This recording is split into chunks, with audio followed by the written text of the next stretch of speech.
Gerai, tai gal tada pradėsim. 14 jau valandų, žiūriu, jau daug labai dalyvių susirinko.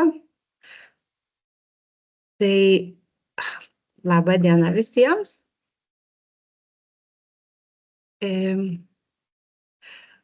Taip, tai nesumeluosiu pasakydama, kai pamačiau, kiek dalyvių užsiregistravo į šitos mokymus, man reikėjo truputėlį prisėsti.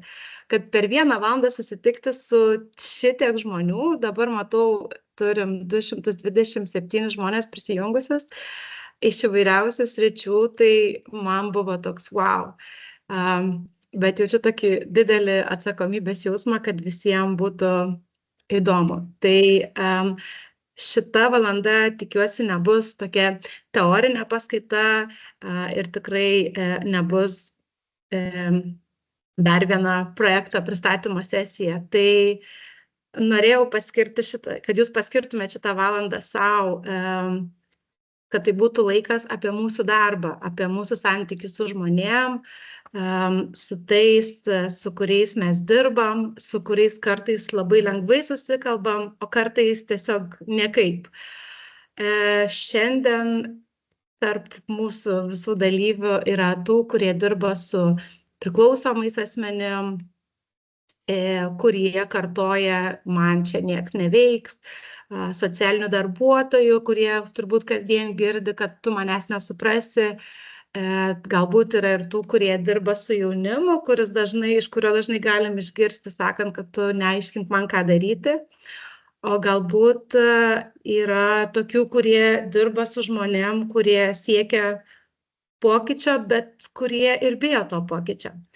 Tai nesvarbu, kuriam fronte jūs dirbat, visus mus vienyje viena patirtis. Mes kalbame su žmonėm, kuriem galbūt reikia keistis ir kurie galbūt labai dažnai to nenori, bijo, pavargo ar tiesiog nebetiki tuo pokyčiu. Tai va, tai šitie trumpi mokymai apie tai, kaip kalbėti su žmogumi, kuris nenori būti, taisomas, apie tai, kaip kurti dialogą, o ne monologą ir kaip būti šalia to žmogaus, o ne virš jo. Ir aišku, kaip padėti žmogui išgirsti pačiam save. Tai kalbėsime apie motyvacinį interviu ir coachingą, bet, kaip ir sakiau, šiandien nenoriu tokių sausų sąvokų ir, 28 principų iš vadovėlio. Nes net jeigu jūs niekada neskaitėte apie motyvacinį interviu, tai labai tikėtina, kad jūs jį taikot kasdien. Tik, galbūt to nepastebėt. O šiandien pabandysim kartu pastebėti, įvardinti ir sąmoningai panaudoti tai, kas veikia. Tai norėčiau pradėti nuo klausimo, tokio labai paprasto, bet labai svarbaus. Ką jums reiškia geras pokalbis? Kai iš tikrųjų buvo gera, kai jautėt ryšį, kai nieko nereikėjo įrodinėti, kai kažkas pasikeitė. Tai tuojaus pasidalinsiu su jumis šituo klausimu, turėtų tuoj iššokti jums ekrane. Tai va, tai ką jums reiškia geras pokalbis?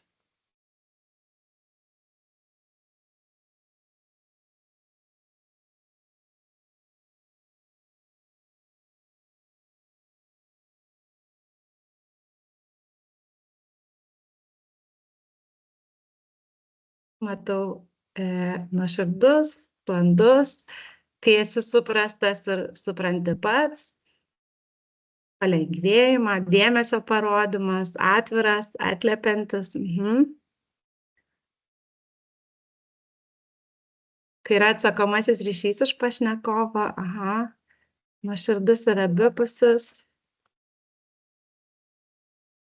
atviras, nuoširdus.